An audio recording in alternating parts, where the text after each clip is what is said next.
যখন মক্কা বিজয় হলো তখন আবু জাহেলের ছেলে ইকরামা রাদিয়াল্লাহু তাআলা আনহু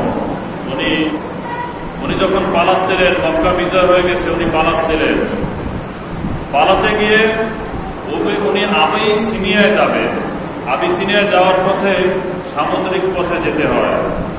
উনি সমুদ্রের মধ্যে যখন ছিলেন তখন হঠাৎ করে ঝড় বন্যা শুরু হয়ে গেল।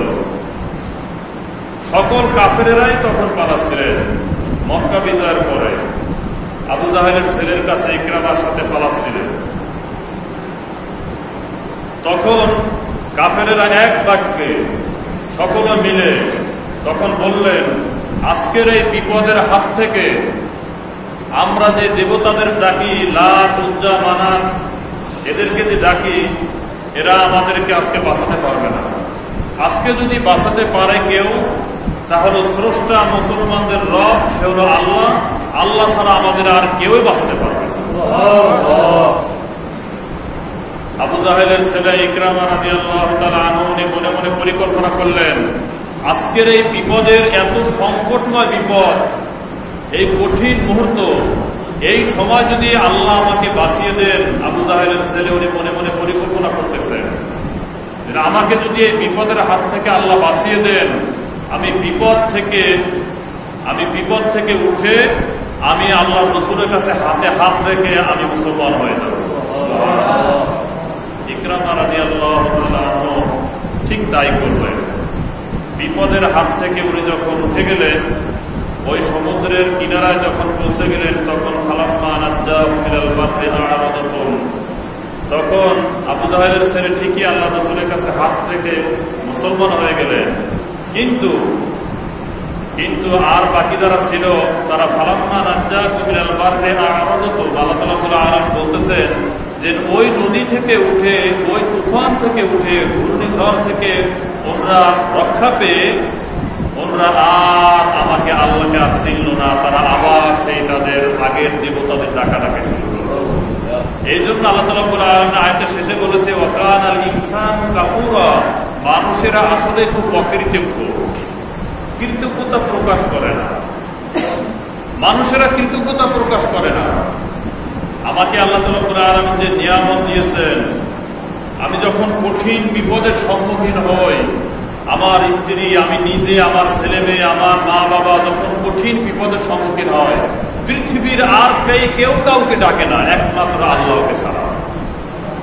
মনের অজান্তে সে যে ধর্মেরই হোক না কেন, যখন তাদের জীবন প্রদীপ নিভৃত অবস্থায় থাকে, ঠিক তখন, যখন আর জীবন বাঁচবে না, ঠিক তখন পৃথিবীর কোন রব, পৃথিবীর কোন মানুষ, কোন দেবতা, কোন লাত, হাবল, উজ্জা, মানাত, এদের কেউ কাউকে ডাকে না। নিজেদের অজান্তে মন থেকে, মুখ থেকে ফসকে বেরোয় আসে, আমার আল্লাহ যদি আমাকে বাঁচাতে পারে।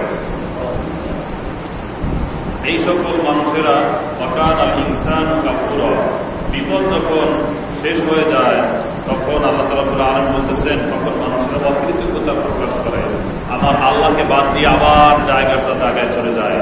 এই মানুষদের অবস্থাটা কি হবে? এই মানুষের মধ্যে আল্লাহ রাব্বুল আলামিন এবং রাসূল কারীম সাল্লাল্লাহু আলাইহি ওয়াসাল্লাম বলেছেন, এই মানুষদের মধ্যে দুই শ্রেণীর মানুষেরাই এরকম করে থাকে। আল্লাহ রাব্বুল আলামিন সূরাতুল হুজুরাতের মধ্যে বলেছেন, সূরাতুল হুজুরাতের 13 নম্বর আয়াত পড়ে দেখবেন, আল্লাহ রাব্বুল আলামিন নিজে বলতেছেন যে ভালো মানুষদের কথা। ভালো মানুষ কারা পৃথিবীর মধ্যে? পৃথিবীর মধ্যে ভালো ভালো মানুষগুলি কারা?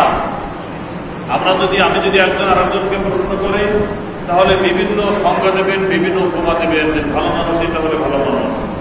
কিন্তু আল্লাহ রাব্বুল আলামিন বলতেছেন যে ভালো মানুষ কারা। আমাদের নবীও বলেছেন যে ভালো মানুষ কারা, তারা শুনে রাখো। সূরাতুল হুজুরাতের 13 নম্বর আয়াতে আল্লাহ রাব্বুল আলামিন বলতেছেন, ইন্না আকরামাকুম ইনদাল্লাহি আতকাকুম,